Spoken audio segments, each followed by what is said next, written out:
राजनपुर गांव, जहां की सुबह हर रोज कुछ नए सूरज के साथ कई नए काम और नई समस्याएं लेके आती थीं। इसी गांव में कई सालों पहले एक किसान परिवार में जुड़वा भाइयों का जन्म हुआ था। माता पिता ने उनके नाम अर्जुन और विक्रम रखे। दोनों एक जैसे दिखते थे, लेकिन स्वभाव में जमीन आसमान का अंतर था। बचपन से ही अर्जुन मेहनती, शांत और ईमानदार था।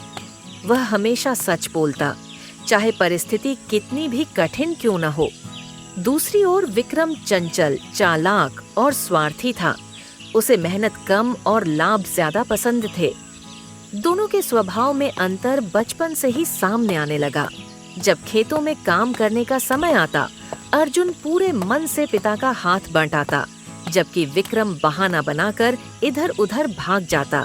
पढ़ाई में भी अर्जुन मेहनती था और शिक्षक उसे आदर्श छात्र कहकर बुलाते थे, लेकिन विक्रम अक्सर बहाने बनाकर छात्रालय नहीं जाता और पकड़े जाने पर दूसरों पर दोष डाल देता।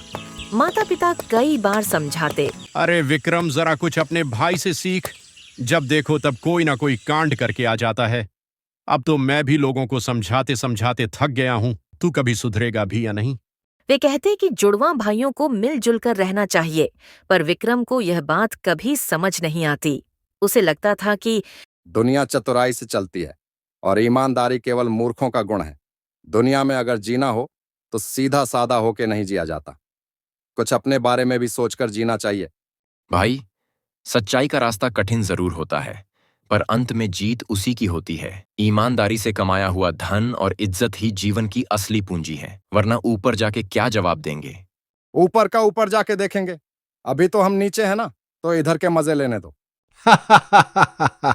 हाँ। धीरे धीरे समय बीतने लगा। गांव वालों की नजरों में अर्जुन की छवि एक भरोसेमंद युवक की थी। लोग उसे काम देते, सलाह लेते और उसके स्वभाव की प्रशंसा करते। वहीं विक्रम ने अपने स्वार्थी और बेईमान व्यवहार से कई लोगों को नाराज कर दिया था। हालांकि वे जुड़वा थे, मगर जीवन के रास्ते दो दिशाओं में बांटते जा रहे थे। माता पिता की चिंता बढ़ती जा रही थी कि भविष्य में यह अंतर और मतभेद कहीं उनके परिवार को किसी मुसीबत में न डाल दे। लेकिन किस्मत ने उनके लिए कुछ और ही योजना बना रखी थी। ऐसी घटनाएं जो दोनों भाइयों के चरित्र की असली परीक्षा लेती और यह दिखाती कि ईमानदारी और बेईमानी का अंतिम परिणाम क्या होता है। एक दिन गांव के पास के जंगल से खबर आई कि पहाड़ों में अचानक भारी बारिश हुई है।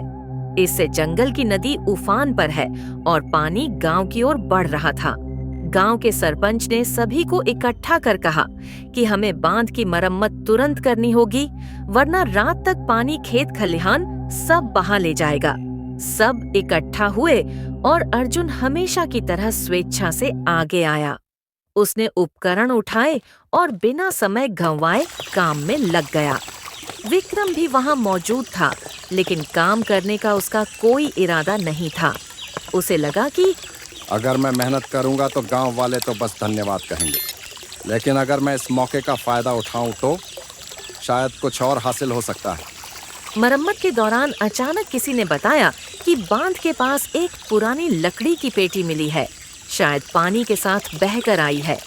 विक्रम की निगाह तुरंत पेटी पर टिक गई।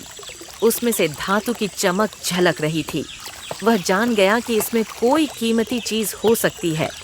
जब सब लोग मरम्मत में लगे थे, विक्रम धीरे धीरे पेटी के पास गया और उसे खोलने की कोशिश की, पर तभी अर्जुन ने उसे देख लिया। विक्रम, तुम क्या कर रहे हो? कुछ नहीं, बस सोचा कि पेटी खोल कर देखूं। इसमें शायद गांव वालों के लिए उपयोगी चीज हो। जो भी इसमें है वह गांव की संपत्ति है, हमें सरपंच को देनी चाहिए। हाँ, मैं यही करने जा रहा था। विक्रम मन ही मन नाराज हो गया, लेकिन पेटी को छिपाने का मौका उसे नहीं मिला। सरपंच के आने पर पेटी खोली गई। उसमें पुराने सिक्के और कुछ कीमती वस्तुएं मिली, जो शायद किसी यात्री के खोए हुए सामान थे। सरपंच ने कहा कि इसे गांव की सुरक्षा निधि में जमा किया जाएगा। सभी ने अर्जुन की ईमानदारी की प्रशंसा की, जबकि विक्रम भीतर ही भीतर जलने लगा। उसे लगा कि अर्जुन हमेशा उसके रास्ते में आता है और उसकी चतुराई बिगाड़ देता है। विक्रम उस दिन के बाद और अधिक चिड़चिड़ा और लालची होता गया। उसे लगता था कि ईमानदारी की वजह से उसे कभी कुछ हासिल नहीं होगा। उसने तय किया कि अब वह किसी को नहीं बताएगा कि वह क्या कर रहा है। कुछ हफ्तों बाद गांव में एक व्यापारी आया जो जड़ी बूटियां खरीदता था। उसने घोषणा की कि सुनो सुनो सुनो, जो भी दुर्लभ जड़ी बूटियां लाएगा उसे अच्छा दाम मिलेगा, इतना कि 7 पीढ़ियां बैठकर खाएं। अर्जुन ने सोचा कि यह गांव के युवाओं के लिए एक अच्छा अवसर है, इसलिए वह विक्रम सहित कई लड़कों को लेकर जंगल गया। अर्जुन जड़ी बूटियां पहचानता था क्योंकि वह अपने दादा के साथ अक्सर जंगल जाता था।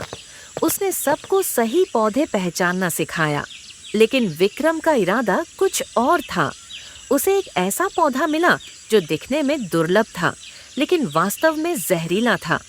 उसे इसके बारे में पता नहीं था, पर उसने सोचा कि इसका रंग और आकार अनोखा है, इसलिए यह महंगा बिकेगा।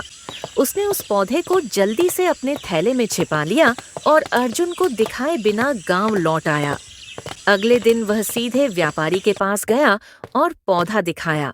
व्यापारी ने उसे देखते ही चौंक कर पीछे हटते हुए कहा, ये जहरीला है, इसे छूना भी खतरनाक है। तुम इसे बेचने की कोशिश कर रहे हो? मुझे नहीं पता था। विक्रम, तू मुझसे छिपाकर यह बेचना चाहता था। तुझे पता भी है तू खुद को और गांव को कितनी बड़ी मुसीबत में डालने जा रहा था। विक्रम घबरा गया। पूरे गांव में बात फैल गई कि विक्रम ने जानबूझकर खतरनाक पौधा बेचने की कोशिश की। अर्जुन ने फिर से विक्रम को समझाया, भाई, बेईमानी से न तो सम्मान मिलता है न लाभ, बस फटकार और मुसीबत। लेकिन विक्रम ने उल्टा अर्जुन को ही दोष दिया। सब तुम्हारी वजह से होता है। तुम खुद को बहुत ईमानदार बनाते हो, तभी लोग मुझे गलत समझते हैं। उसके शब्दों ने अर्जुन को भीतर तक दुखी कर दिया। 1 महीना बीत गया। गांव सामान्य रूप से अपने काम में लगा था। जब सब अर्जुन की प्रशंसा कर रहे थे, विक्रम दूर खड़ा दांत भींच रहा था। उसे लगा कि गांव में अर्जुन की साख बढ़ती जा रही है और विक्रम का महत्व कम होता जा रहा है। उसी रात विक्रम ने एक ऐसा कदम उठाया जिसने उसके और अर्जुन के बीच की खाई को और गहरा कर दिया। विक्रम ने उसके दोस्त को कहा कि जो लकड़ी की पेटी जो बाढ़ में बहकर आई थी, वह चुराकर अर्जुन के कमरे में रख दे। उसने वही किया। अगली सुबह जब गांव में पता चला कि लकड़ी वाली सोने से भरी पेटी चोरी हो गई है, तो गांव में हड़कंप मच गया। सभी लोगों की नजर विक्रम पर आके ठहर गई। क्या सब मेरी ओर क्या देख रहे हो? मैंने चोरी नहीं की। देख विक्रम, अगर तुमने पेटी ली हो तो बता दे, नहीं तो अब मैं भी तुझे नहीं बचा पाऊंगा। अरे तू कहना क्या चाहता है? तू ऐसे नहीं मानेगा। चलो भाइयों, हम इसके कमरे की तलाशी लेते हैं, तभी पता चलेगा। हाँ हाँ, चलो चलो। लेकिन मेरे एक कमरे की क्यों? तलाशी ली जाए तो पूरे घर की तलाशी ली जाए। हाँ, चलो पता तो चले कि सच क्या है। सब लोग विक्रम और अर्जुन के घर पर गए। सबने पहले विक्रम का कमरा देखा। वहाँ कुछ नहीं मिला। तब विक्रम ने कहा, देख लिया आप सबने? मिला कुछ? नहीं विक्रम, हमने खामखा तुम पर शक किया। चलो भाइयों, कहीं और जाके देखते हैं। कहीं जाने से पहले हमारा पूरा घर तो देख लो। अभी अर्जुन का कमरा बाकी है। कहना क्या चाहते हो? चोरी मैंने की? वो तो तुम्हारे कमरे को देखकर ही पता चलेगा। हाँ तो चलो। सभी लोग अर्जुन के कमरे में गए। सभी ने वहाँ भी अच्छे से देखा। वहाँ भी कुछ नहीं मिला। यह देखकर विक्रम आश्चर्यचकित रह गया। तभी वह बोला, अरे ये कैसे हो सकता है? क्या हो सकता है? क्या यहाँ कुछ होना चाहिए था? देखो देखो, ठीक से देखो, यही कहीं होना चाहिए। विक्रम ने उसके दोस्त जिसने वह लकड़ी की पेटी रखी थी उसे कहा, अरे और धन्या, तू देख, यही कहीं होगा। धन्या अपनी जगह से हिला नहीं। विक्रम गुस्से से बोल पड़ा, अबे धन्या, जा देखना कहाँ रखा तूने। तेरे से कोई काम ठीक से नहीं होता। पता नहीं कहाँ रख दिया, बेवकूफ कहीं का। सभी लोग चौंक गए। सभी की निगाहें विक्रम की ओर गईं। बाद में विक्रम को अंदाजा हुआ। वह बोला, चलो चलो भाई, इधर कुछ नहीं है, हम कहीं और देखते हैं। रुको विक्रम, कहाँ चल दिए? वो सोने की पेटी तो लेते जाओ। पेटी? कौन सी पेटी? कैसी पेटी? मुझे कोई पेटी नहीं चाहिए। वही पेटी जो तुमने धन्या को मेरे कमरे में रखने के लिए कहा था, वही पेटी जो तुमने चुराई। वाह, एक और नया नाटक। देखो अर्जुन, तुम मुझ पर बेबुनियाद आरोप लगा रहे हो। तुम्हारे पास क्या सबूत है? सबूत? सबूत क्या मैं तुम्हें साक्ष्य देता हूं। धन्या, अब तुम बोलो, बताओ सबको, मैं जो कह रहा हूं वह सच है या नहीं? हाँ, अर्जुन भैया जो कह रहे हैं वह सब सच है।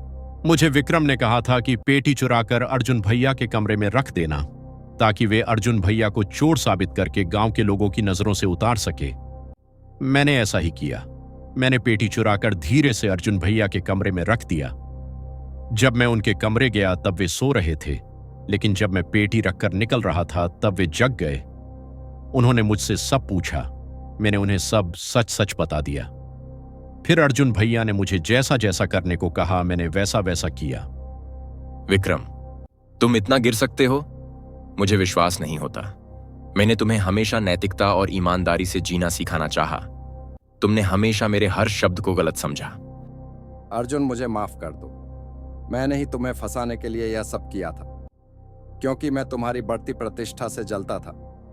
मुझे लगता था कि तुम्हारी वजह से लोग मुझे कम भाव दे रहे हैं, पर नहीं। मेरी यह गंदी सोच की वजह से मेरा नाम तुम्हारे नाम की तरह बड़ा नहीं। मैं तुम सबका गुनहगार हूं। विक्रम ने सबके सामने माफी मांगी।